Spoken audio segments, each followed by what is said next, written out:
तुम लोग अपने अपने घर जाओ, अब हमारे सोने का वक्त हो गया है। नवाब साहब मुझ पे ही मेहरबानी कर दीजिए, मैं बहुत परेशान हूँ। अभी हम कुछ नहीं सुनेंगे, आपकी जो भी परेशानी है सुबह आकर बताना। मेरी परेशानी सुन लीजिए नवाब साहब, वरना मेरा कबद्दू टैं बोल जाएगा। टैं बोल जाएगा मतलब मेरा बेटा कबद्दू खा खा के मोटा होता जा रहा है। डॉक्टर ने कहा है कि जल्दी पतला नहीं हुआ तो ये मर जाएगा।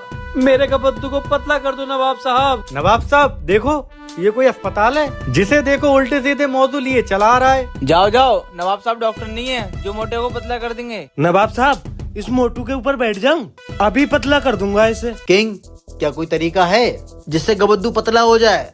नवाब साहब, आप गबद्दू को 40 दिन मेरे साथ छोड़ दीजिए, मैं आपको यकीन दिलाता हूँ कि गबद्दू जरूर पतला हो जाएगा। ठीक है किंग, हम तुम्हें 40 दिन देते हैं। गबद्दू, तुम यहाँ जितना चाहो उतना खाना खाना, बस तुम्हें सुबह 5 बजे इस महल में दीपक जलाना होगा और रात को 8 बजे दीपक जलाना होगा। लेकिन अगर तुम किसी दिन भी लेट हुए दीपक जलाने में तो तुम्हें बहुत खतरनाक सजा दी जाएगी। चलो।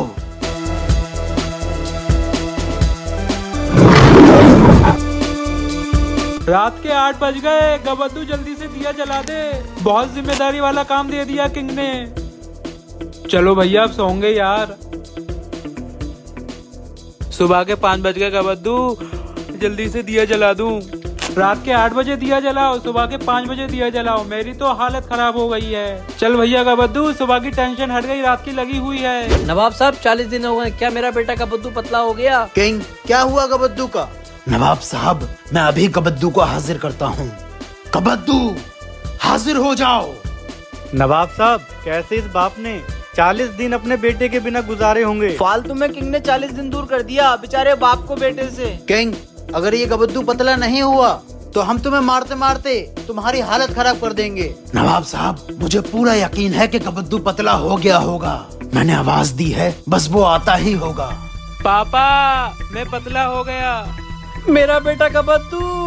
अरे कबद्दू, तू तो पतला हो गया। हाँ। वाह किंग वाह, इतने छोटे से काम से गबद्दू पतला कैसे हो गया? नवाब साहब, मैंने गबद्दू को जो काम दिया था वो जरूर छोटा था, लेकिन फिक्र वाला था और जिम्मेदारी वाला था। गबद्दू अपने काम की वजह से पतला नहीं हुआ, बल्कि गबद्दू रोज सुबह शाम दिया जलाने की फिक्र में पतला हो गया। नवाब साहब, आपने भी सुना होगा कि फिक्र इंसान को कमजोर कर देती है, बस इसीलिए मैंने गबद्दू को ये काम दिया। वाह किंग वाह, मान गए तुझे।